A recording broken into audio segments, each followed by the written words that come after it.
Hello friends, இன்றைக்கி நம்ம வீடியோவில் குயிக்காக செய்யக்கூடிய லஞ்ச் பாக்ஸ் ரெசிபி தாங்க. வெண்டைக்காய் சாதம் எப்படி செய்யணும்னு வாங்க வீடியோக்குள்ளே போய் பார்க்கலாம்.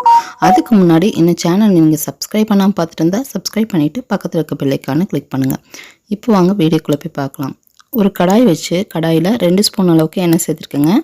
எண்ணெய் நல்லா காஞ்சதுக்கப்புறமா நம்ம வெண்டைக்காவை இது போல் சின்ன சின்ன பீசஸாக நறுக்கி 1/4 கிலோ அளவுக்கு வெண்டைக்காவை எடுத்து வச்சுருக்கேங்க. அதை அப்படியே சேர்த்துக்கோங்க. இந்த வெண்டைக்காயில் இருக்க வளவளப்பு தன்மையெல்லாம் போய் கொஞ்சம் நிறம் மாதிரி வரணும். அதளவுக்கு நல்லா வதக்கிக்கோங்க.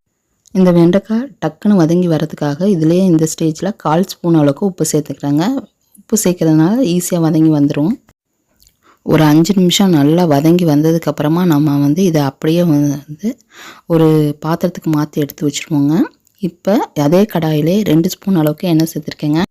எண்ணெய் நல்லா காஞ்சதுக்கப்புறமா 1 ஸ்பூன் அளவுக்கு கடுகு நல்லா பொரியட்டுங்க. கடுகு நல்லா பொரிஞ்சு வந்ததுக்கப்புறமா இதிலே 1 ஸ்பூன் அளவுக்கு கடலைப்பருப்பு, 1 ஸ்பூன் அளவுக்கு உளுந்தம்பருப்பு சேர்த்துக்கிறேங்க. சேர்த்துட்டு நல்லா கலர் மாறி வர அளவுக்கு நல்லா வதக்கிக்கோங்க.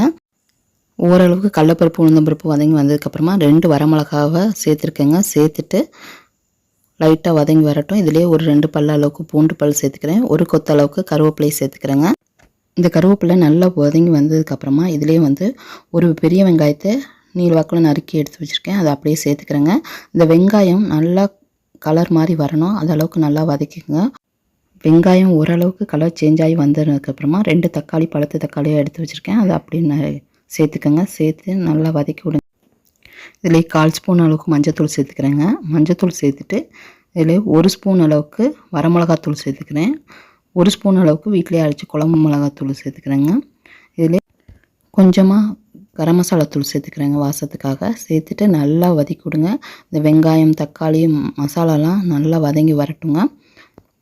இந்த மசாலாவுக்கு தேவையான அளவுக்கு நம்ம ஏற்கனவே வெண்டைக்காயில் உப்பு போட்டிருப்போம். இந்த மசாலாவுக்கு தேவையான அளவுக்கு மட்டும் உப்பு சேர்த்துட்டு நல்லா வதக்கி விடுங்க. இதிலே 1/4 டம்ளர் அளவுக்கு தண்ணி சேர்த்துக்கோங்க. தண்ணி சேர்த்துட்டு ஒரு 5 நிமிஷம் நல்லா கொதி வரட்டுங்க. அந்த வெங்காயம் தக்காளியெலாம் நல்லா வதங்கி வரட்டும். இது வதங்கி வந்ததுக்கப்புறமா நம்ம ஏற்கனவே நறுக்கி வதக்கி வச்சுருக்க வெண்டைக்காவை இதை அப்படியே சேர்த்துக்கோங்க. நல்லா வதக்கி விட்டுட்டு ஒரு மூடி போட்டு மூடி வச்சுருங்க. அப்போ தான் இந்த வெண்டைக்காயில் உப்பு காரம்லாம் இறங்கி நல்லாயிருக்குங்க. ஒரு 5 நிமிஷம் கழித்து நம்ம ஓப்பன் பண்ணி பார்த்தோம்னா நல்லா வதங்கி வந்திருக்குங்க. இந்த ஸ்டேஜில் நம்ம ஆற வச்சுருக்க சாதத்தை உதிரியாக எடுத்து அப்படியே சேர்த்துக்கோங்க. இதில் நல்லெண்ணெய், நெய் எது வேணாலும் சேர்த்துக்கலாங்க.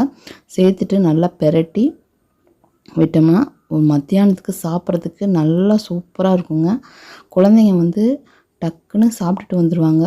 வெண்டைக்காவை ஒதுக்கி வைக்கிற குழந்தைங்க, வெண்டைக்காய் பிடிக்காத குழந்தைங்க கூட நீங்கள் செஞ்சு கொடுத்தீங்கன்னா ஈஸியாக சாப்பிட்டு வந்துடுவாங்க. நீங்களும் வீட்டில் ட்ரை பண்ணி பாருங்கள். இந்த வீடியோ உங்களுக்கு பிடிச்சிருந்துச்சின்னா லைக் பண்ணுங்கள், ஷேர் பண்ணுங்கள், சப்ஸ்கிரைப் பண்ணுங்கள். வேறு ஒரு நல்ல வீடியோவில் உங்களை சந்திக்கிறேன். Bye friends.